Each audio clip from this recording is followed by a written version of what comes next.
So as we continue our series, I'm excited for today's message about the miraculous salvation of a man that at the end of the day, he was not the highlight of it, nor the disciples was the highlight, but it's the kingdom of God and the advancement of his mission. So open your Bibles with me in Acts 9. Can I invite everyone, including in our symmetry, to all stand in reverence to the word of God? This is written by Dr. Luke, an account of the Acts, not just Acts of the Apostles, but the Acts of the Holy Spirit, and reminding and giving an account how the gospel has spread from Jerusalem, Judea, Samaria, and now to the ends of the earth. Are we there? Yes, okay. Acts 9, verse 1 to 9, and I'll jump to verse 19 to 22. Verse 1. But Saul, still breathing threats and murder against the disciples of the Lord, went to the high priest and asked him for letters to the synagogues at Damascus, so that if he found any belonging to the way, men or women, he might bring them bound to Jerusalem. Now, as he went on his way, he approached Damascus, and suddenly a light from heaven shone around him, and falling to the ground, he heard a voice saying to him, Saul, Saul, why are you persecuting me? And he said, Who are you, Lord? He said, I am Jesus, whom you are persecuting. But rise and enter the city, and you will be told what you are to do. The men who were traveling with him stood speechless, hearing the voice, but seeing no one. Saul rose from the ground, and although his eyes were open, he saw nothing. So they led him by the hand and brought him into Damascus, and 3 days he was without sight, and neither ate nor drank. Let's jump to verse 19. 19b. For some days he was with the disciples at Damascus, and immediately he proclaimed Jesus in the synagogues, saying, He is the Son of God. And all who heard him were amazed and said, Is not this the man who made havoc in Jerusalem and those who called upon this name? And has he not come here for this purpose to bring them bound before the chief priests? But Saul increased all the more in strength and confounded the Jews who live in Damascus by proving that Jesus was the Christ. This is the word of the Lord. Let us pray. Lord, we thank you for your word today. Let this story remind us that miracles, signs, and wonders still possible today, that you are transforming and you are saving lives. So, Lord, I pray, God, may we be like Saul, not those men who hear you and yet cannot see you. May we hear you and see you, God, today. Bless the preaching of your word. In Jesus' name, amen and amen. You can all be seated. Question: are there areas in your life that you needed the unstoppable work or power of God?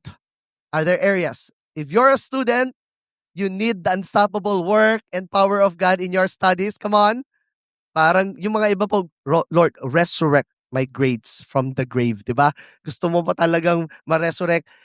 For those of us who are working, you need the unstoppable work and power of God when it comes to your career. Come on. Meron dito. When it comes to your future, when it comes to your provision. Yes. Maybe some, you need the unstoppable work of God when it comes to your love life. Some lang naman kasi sabi mo, Lord, kaya ko na to. Yes, yung iba kaya na. Okay, sige, galing mo eh. How many of you here, you need the unstoppable work and power of God when it comes to your business? Do you have here, we need the Lord. It's not by might, by power, but by your strength, God. By your spirit, Lord. And we need also, many of us who are married, pag tinatanong po tayo, ano po pagpipray namin sa inyo? Di ba? Yung mga kids. Tama? Yung lagi yung mga kids ko, yung mga kids. So, how many of you hear your parents, and that's also you need the unstoppable work and power of God in the lives of your children. Amen? Okay? Pero yung mga parents, pwede nyo rin po kami pag-pray, mga parents. Hindi lang mga kids.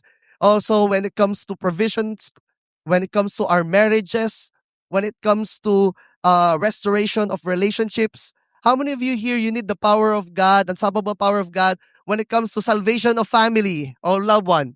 Meron, okay? Cinema 3 meron naman. Pwede lang kayo mag-respond, okay? Sumisigaw ba kayo? Hindi naman, okay? Now here, how many of you here, we need the unstoppable work and power of God for our nation? Yeah, 'di ba? 'Pag sinabi magiging first world yung bansa natin, wow, miracle nga talaga, 'di ba? Why not? Let me say this, that nothing is impossible with God. And this story today reminds us that even sometimes we think that it will not happen, it in the eyes of God, it can happen. There are many hesitations that we have, but our hesitations cannot stop. Our fears cannot stop the kingdom of God to continue to advance. Dalawa lang po, remind me pag medyo na-excite ako, okay? Nag-concert po ako kagabi kaya ganun yung boses ko. First, we will see the unstoppable power of God at work in Saul's life. This is Saul before he became Paul. If you've been walking for the longest time as a Christian, uh, you somehow familiar with the story of Saul. But let's look at it. Sino ba si Saul? Saul was from Tarsus, a Jew born into Roman citizen. He was a Pharisee, highly educated, under the most famous rabbi of the first century, zealous persecutor of Christians. May mga kakilala ba kayo na gusto nyong, or hindi kakilala, may mga tao ba kayong gusto nyong maging kaibigan? May mga tao rin ba kayong ayaw nyo maging kaibigan? If there are there's a person that you don't want to associate with at ayaw mo maging kaibigan, ito si Saul. Kasi ang story niya, okay lang magkwento? Yes. Ang story niya, he is a man on a mission. Alam niyo po ba yung interview on the street? What do you do for a living? What do you do for a living? 'Di ba? Pag in-interview mo si Saul, what do you do for a living? Murderer of Christians and persecutor of Christians. Are you a Christian? Parang, 'di ba ayaw mo? Yun po yung buhay niya. And if there's one mission that he wanted to get rid of all Christians. Siyempre, hindi po Christians ang tawag pa doon. He want to get rid of all those who are followers of Christ. That was his mission. But Acts 8 verse 3 says, but Saul, can you read it with me? Verse 3. 1, 2, 3, go. Pwede niyo bang basahin na mas malakas mo? 1, 2, 3, go.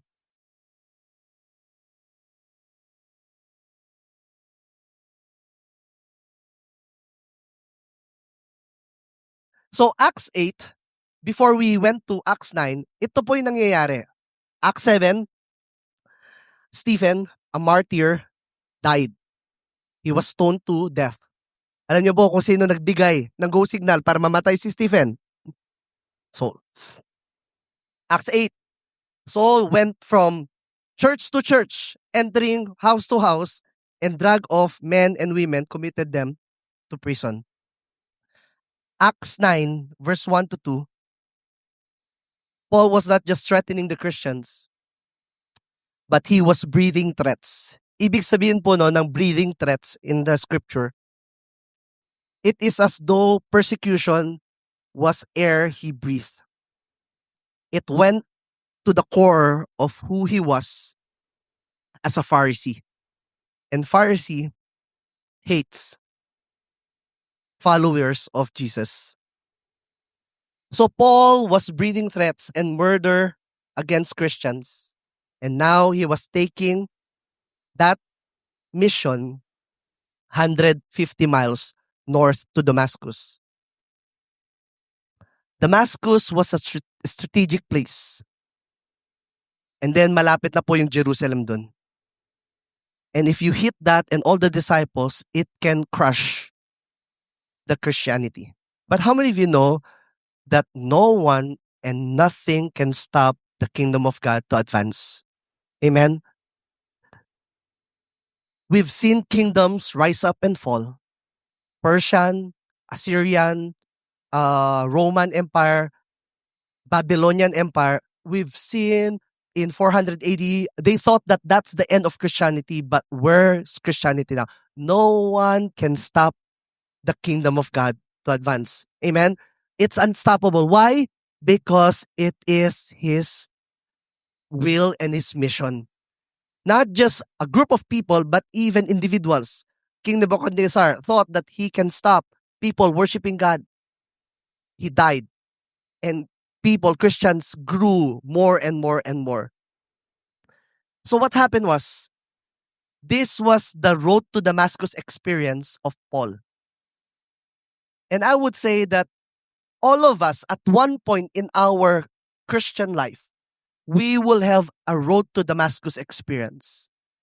To those of us who had that experience, may this refresh us, remind us, and bring us in awe and remind us of our calling and mission. For those of us who not yet have that Damascus experience, it's not too late for God to save you, transform you, and use you. So here's what happened. A man thought that he is the top of the world. He, at the snap of the finger, he can say to this person to be in prison and all. Akala niya sa inyo yung hari. What happened was, Road to Damascus experience, verse 3 of chapter 9. Now he went on his way, he approached Damascus, and suddenly, say with me, suddenly.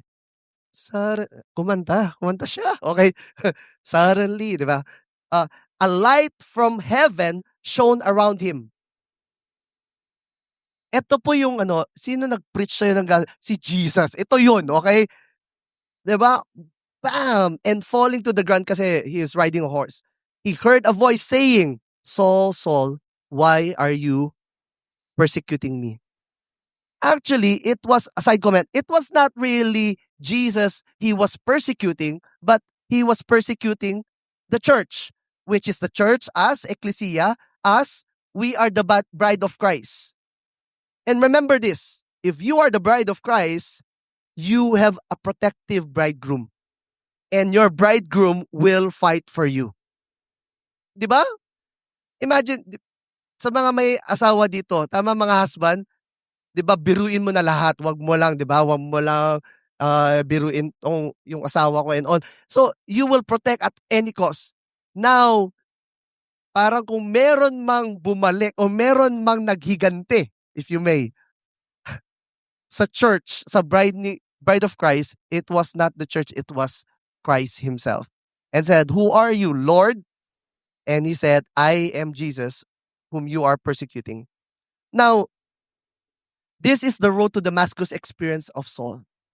He encountered the mercy, grace, and love of Jesus. He was confronted by the truth that he is not God. He was confronted by his sin. He was confronted by his weaknesses. He was confronted by his iniquities. And he was humbled by God. Pag binabasa po natin yung Bible natin, makikita po kayo ng mga words doon na holy, holy, holy. It means hindi lang po, ay, nagkamali, inulit. They call that dynamic equivalence. They call that, there was an emphasis of that statement. Kaya pag sinabing holy, wow, holy, holy, holy, that's beyond. Diba? Nung sinabi po, Saul, Saul, hindi po siya paulit-ulit. Okay? Meron po siyang ibig sabihin doon. And God is not in a tone of to display, he was not necessarily in anger, but in a deep emotion. So, when we look at this phrase, just like when Jesus said, Martha, Martha, when God says, Moses, Moses, it's in a tone that it's deeply emotion. So when Jesus calls Saul, Saul, he's not in anger. He was trying to call out his name and his attention. So what can we learn from here? Many things, but few things that I would share to us. God's mercy and power is not limited to people who has a clean moral track record. Minsan po, when we believe for a person that they will be saved, minsan pag tinitignan natin yung lifestyle na, medyo mabait yan, masisave yan, mabilis lang yan. Pero someone that has a criminal record, pag tingnan mo, ano yung dati mong buhay? Dati ako mamamatay tao. Oh, sa mga laging nagtatanong, ikaw na lang mag-disciple dito. Di ba? Paul said in his words, he is the worst of sinners. and he is the chief of sinners. Think about this. The chief of sinners was saved and transformed. This is the unstoppable work of God. From Saul, he became Paul. There are many people in this world, and there are many people in our life, in our family, that we are believing for their salvation. Amen? They're believing for their salvation. Let's not put a period when God puts a comma. It's not the end of the world. Knowing the story of Paul, it gives us hope and remind us that first, no one is beyond the saving grace of God. No one is beyond. There is no heart that is too hard for God not to transform and save. God's saving grace reaches even the most unlikely and undeserving people. There are people that I want them to be saved. And there are people, especially in our nation, that I don't want them to be saved. But again, I'm glad God doesn't answer my prayer. Because at the end of the day, it's not my will, it's not my mission, it's God's will and mission. Amen? Minsan po may mga kapitbahay tayo, 'di ba? Yung mga 12 o'clock na nagvi-video okay. Parang wow. 'Di ba? Minsan 'di ba? Imagine mo, 'di ba? Katabi niyo sila sa church. Kung katabi niyo po sila ngayon, wag po kayong magtaas ng kamay. Okay?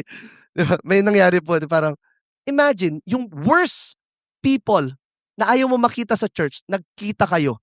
Tapos ikaw pa yung usher. Ano kaya? 'Di ba? Good morning, good morning. Morning. 'Di ba? It's uncomfortable, right? But that's the will of God. Sometimes the unstoppable work of God makes us uncomfortable. But let us be reminded at the end of the day, this is the saving grace of God. God's saving grace reaches even the most unlikely and undeserving one. Paul's miraculous salvation was a work of divine sovereign grace. Ask me why. Why? Kasi po, wala pong ginawa si Saul. Actually, on contrary, minsan gano'n 'di ba, mag-church ka lang, masisave ka.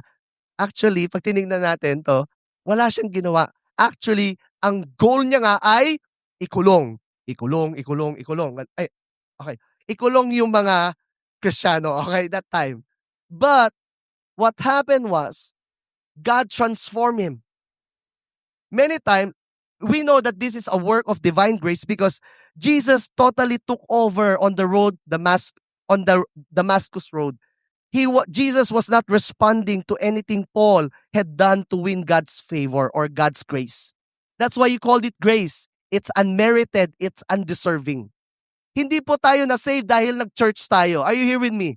Hindi po tayo na-save dahil nag-serve tayo. Serving is good, giving is good, reading your Bible is good, but that's no merit of that can attain our salvation. We are saved because He is good. We are saved because God is gracious. And people, our enemies, God can save them not because we are good, but God is good and gracious. It was utterly sovereign. That means it was utterly free and unmerited. That it came with overwhelming authority and power. Two story. First, while ago, this morning, nung 9, was talking with Mon, and just to confirm the story, we have a story from our Creative Access Nation. Ibig sabihin po ng Creative Access Nation, these are nations that if they are known in the public and all, they can be put to jail and they can die in preaching the gospel. So, in one of our Creative Access Nation, where Mon also went for 10 days, many years ago, our pastor shared to us about part of their staff, one of their staff member, part of their staff, full-time staff, he was a former bodyguard of Bin Laden. So, alam ni Kuya Danny to. He was a former bodyguard of Bin Laden. Kasi meron pong kanang kamay at kaliwang kamay, di ba? Siya yung sa left. Okay. bodyguard. And then he came to know the Lord. Medyo some other time na lang po, okay? God tremendously saved this person. So imagine mo, 'di ba? If you would ask, "Oh, what's your work before or what's your life before?" 'Di ba? Para I'm a former bodyguard of, oh, wow, okay, okay. So one time, and it was tremendous how God saved him from darkness to light. One time, uh, while he was preaching, a group of men mobbed him and started to punch him at saka talagang ano siya, talagang oo, dugo-dugo. And for a number of weeks, hindi siya nagpakita. So yung pastor, what happened? Parang bumalik alam mo yung minsan yung bumalik yung dati niyang ano, meron bang gano'n yung okey, bumalik yung dati niyang buhay, 'di ba? And then nagtataka sila, 1 week have passed, 2 week have passed, wala pa rin. And after that 3 weeks, bumalik siya or 2 to 3 weeks. And then they say, "Oh, how are you? What happened?" And all. "So where did you go?" Ang ginawa niya pala mga kapatid, pinuntahan niya isa-isa yung bahay at hinanap niya lahat nung nag-mob at piniritsiyan niya ng gospel. Wow! How many of you know that is a miracle from God? I mean, mag-forgive ka na nga lang, ang hirap pa, pero preach-an mo. Alam mo, sinuntok mo ako pero hindi mo alam, 'di ba? Sige, suntukin mo pa ako pero preach-an. And you would see how his testimony is a reminder for us that there is no heart that is too far away from God for God not to save and God for not to transform. Amen? Kaya ngayon naman, mukhang wala naman yung mga pinagpe-pray niyo, hindi naman bodyguard siguro ni ano, 'di ba? But again, yes, I'm not saying they're perfect people, but God is at work. We cannot stop. We cannot put a period where God is just putting a comma. Maybe not now, maybe tomorrow, but we will never stop. Another story, okay lang po ba? In one of a restricted nation again, a communist one, his work is like a spy. So he tried ang work niya is to find people who are preaching the gospel online, on calls and all, even emails. And what happened was eventually he got intercept a call or an email of our missionary to a local. So he studied that. He did not report it. Studied that, he heard that, a prayer, ganito ganyan. And then he messaged that missionary. I know who you are. Parang pag ikaw, I know who you are, I know where you live. I want to meet you.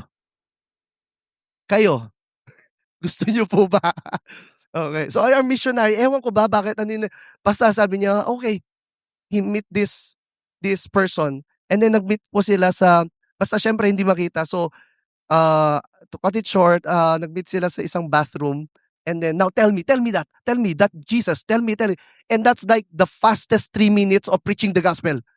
Walang magsasalita, Jesus, Lord, and then that there and then, he received the message of the God that he was saved. Amen. Palakpakan naman natin si Lord. And now, he's one of our leaders in that nation, overseeing pastors. He is not just a leader, he is overseeing pastors in that nation. So kung gusto niyo po sila makita, punta po kayo sa Go Conference, okay? Papakilala ko po sila. Wag lang kayo mag-selfie with them, okay? These are men and women. I have many more stories of if you thought that, grabe Lord, na-save mo to, and it gives me faith that Lord, yung kapatid ko, yung tatay ko, yung nanay ko, yung Lord, kaya mo rin silang baguhin. Not in my timetable, but according to your timetable. Amen? So let me just say this, that don't give up on people, your loved ones, your families, your classmates, workmates. God is at work. Second, the unstoppable power of God at work through the disciples. Not just a disciple, but through disciples. Now, Saul's powerful encounter with God, flash of light from heaven, fell from, pag tinatanong, paano ka na-save? Natanong, di ba, paano ka na-save? Di ba meron kang Paul? Paano ka na-save?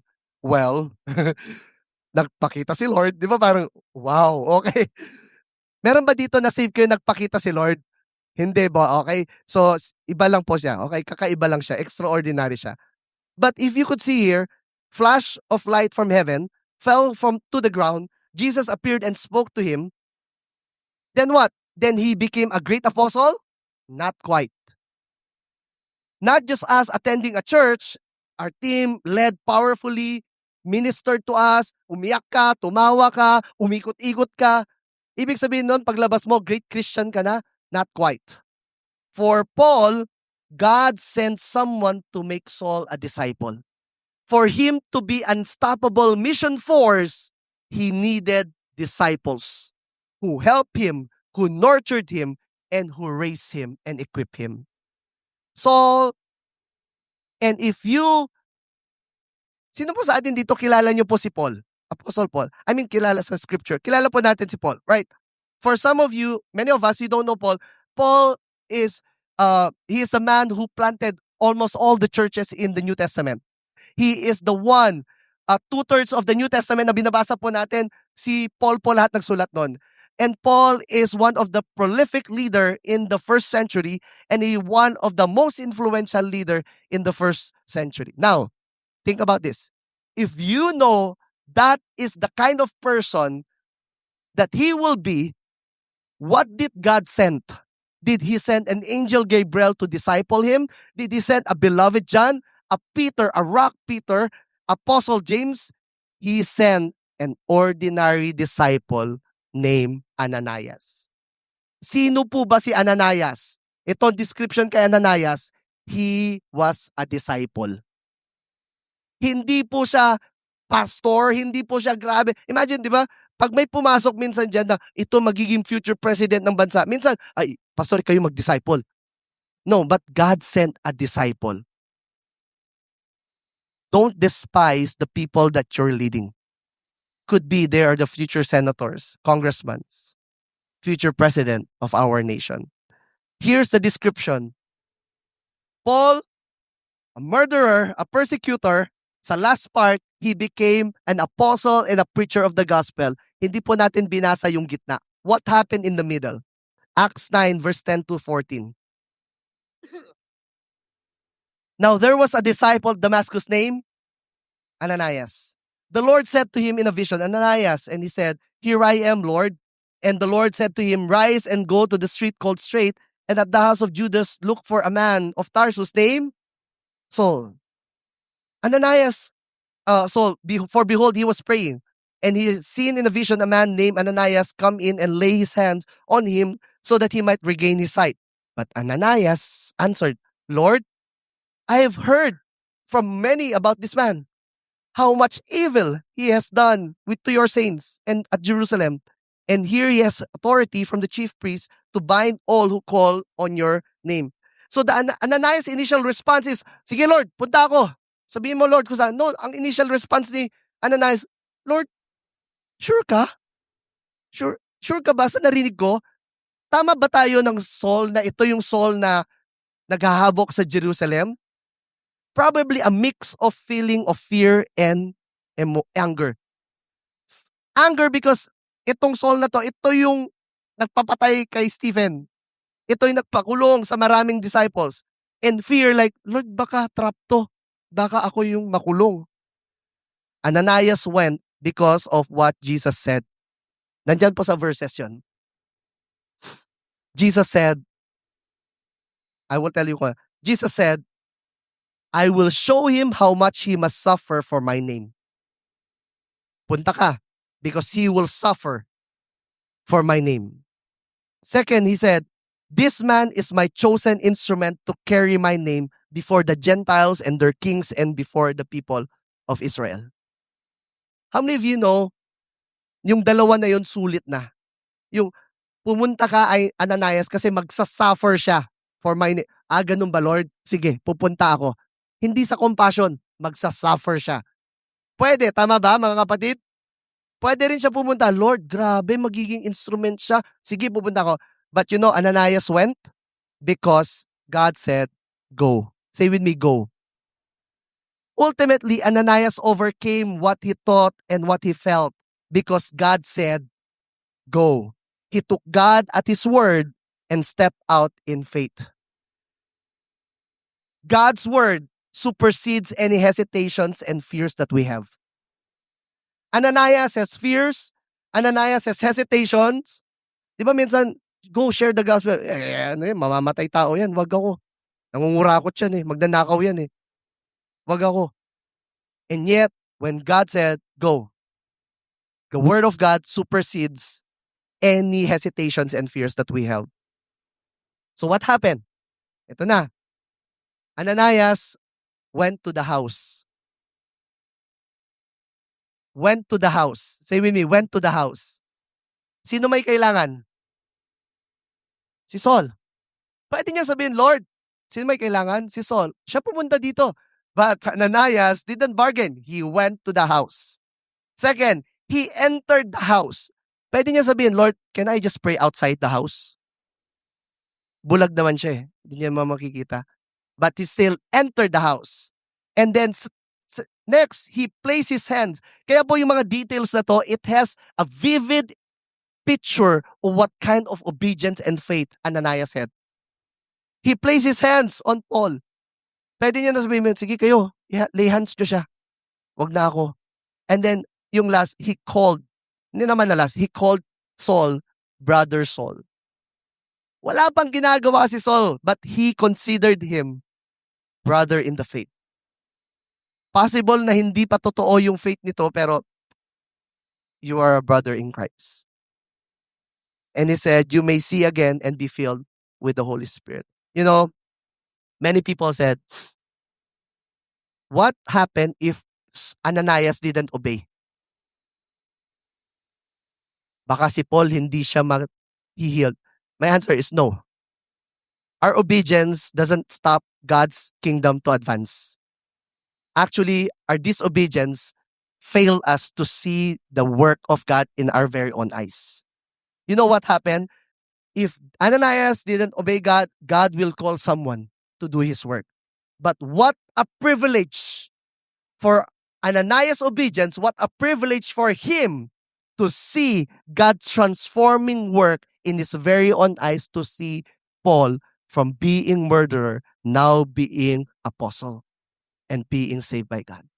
Every time we are responding in obedience in sharing the gospel to people, I count it as a privilege to see people hear the gospel. Because someone, if hindi po tayo someone, God will ask someone to preach the gospel to them. But we count it as a privilege to see lives being transformed by the message of the gospel. Let me say that God uses ordinary disciples with extraordinary faith and obedience to make disciples. Tignan mo yung katabi mo. Sabi mo sa kanya, God can use you. Yung iba sa inyo, okay? Yung iba sa inyo, yung katabi nyo, yan, kayo na yung unang-unang igagamitin ni Lord. Okay? You preach the gospel to them. God can use you.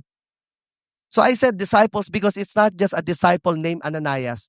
Disciples because verse 18 to 19, immediately something like scales fell from Saul's eyes, and he could see again. He got up and was baptized, and after taking some food, he regained his strength.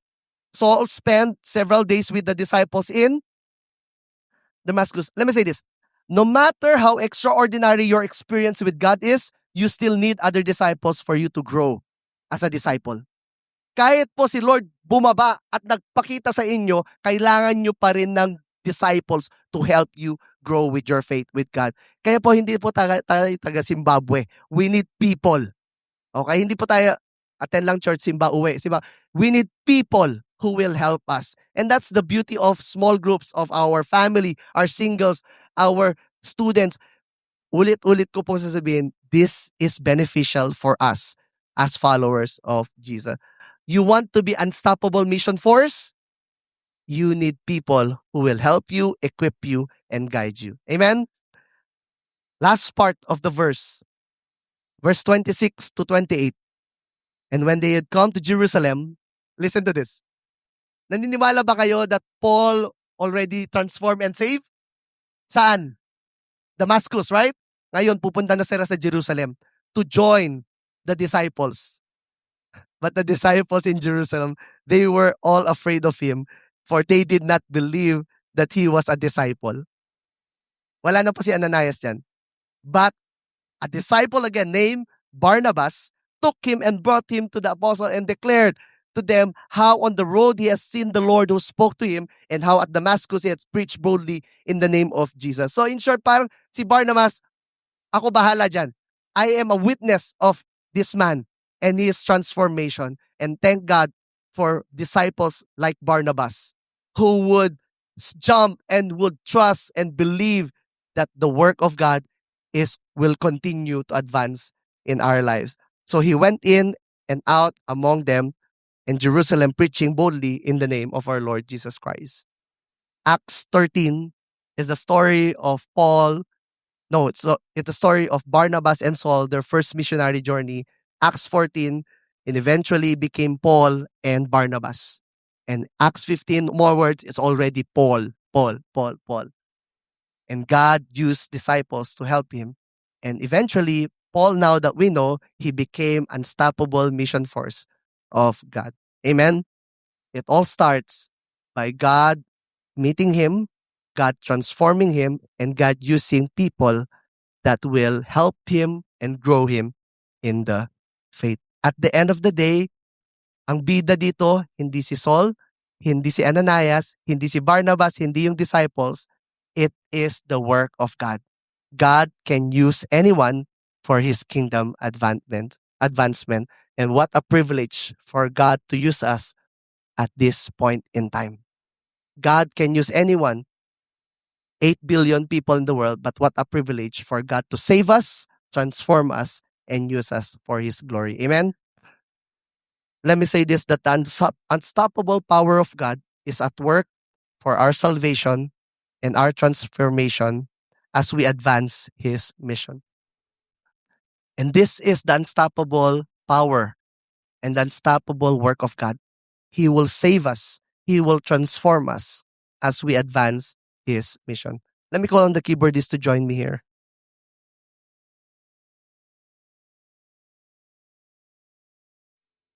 Romans 12 verse 1. If I could ask us to all read this. Romans 12 verse 1. 1, 2, 3, go.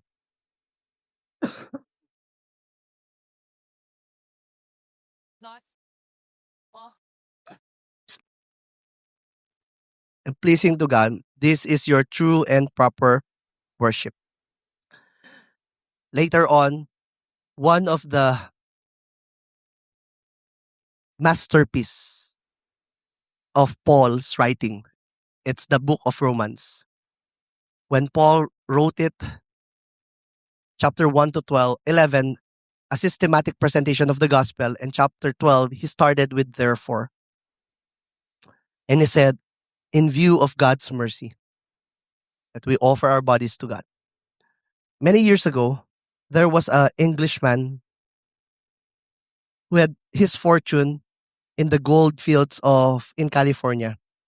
And he was returning to England to live. And so what he did was he forwarded his wealth to London and he stayed in New Orleans. And just like any tourist, they will go around and see what's happening in that place. And he stumbled upon in 1850s, slaves were still being sold in New Orleans and elsewhere in the South.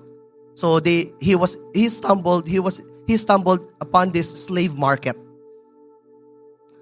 And it was a noisy market.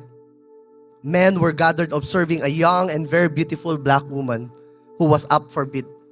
Alam niyo naman po yung auction, 'di ba? Yung nagbibid sila ng 'di ba? 1,000, 2,000 and all. So, he heard the man's comments and as they were speaking about her, and some man said, I will get that young lady and I will do this and do that and do. So, he was just an spectator in that crowd. But eventually, he cannot contain it. His heart turned upside down. And then when the bidding started, bidding, he just shouted and bid the highest number of bid that no one can top, times 10. And many people started to, who is this guy? And the auction said, sold. And he said, "Sir, here's your paper. You can now pay the money, and now you can get your slave." And when he tried to approach the girl, that young, beautiful girl, the girl slapped him in the face, mocked him, and said, "How dare you? I hate you." Because the girl thought that you bought me. I hate you. And the Englishman, just silently and quietly just went away. And ganun po, pag may slave, sasamahan ka, saan ka mapunta. So the Englishman went to a building, and he was holding that piece of paper that says, he is your slave. And he was having a transaction to this a clerk, and the woman was outside, the slave girl was outside. And then the Englishman said, back and forth, he said, "I insist, it's the law. I insist, it's the law." So there's a back and forth, you cannot do this, but I insist, it's the law. So finally, the business transaction was completed. The Englishman received a paper. And that paper contained for your freedom. So the Englishman went to the girl and gave her that paper. And the slave girl, again, she doesn't understand what's happening, and then slapped him back again and mocked him and said, I hate you. I hate you. And the Englishman said, No, you don't understand.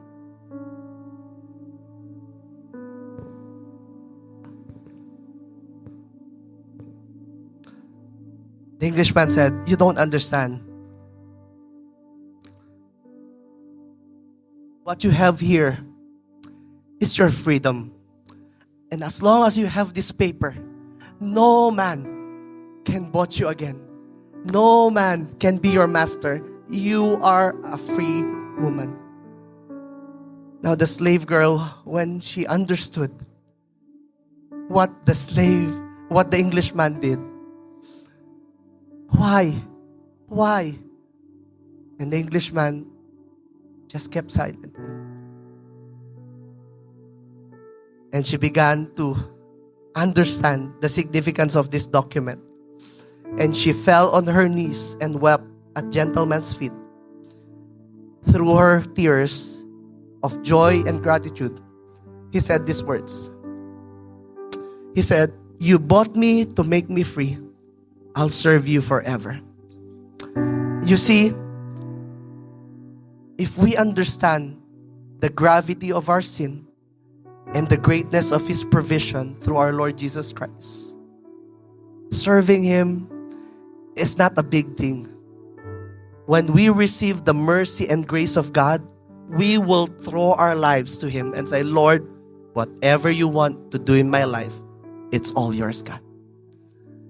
And my exhortation for all of us here, may we live our lives knowing that our lives, we didn't bought our freedom.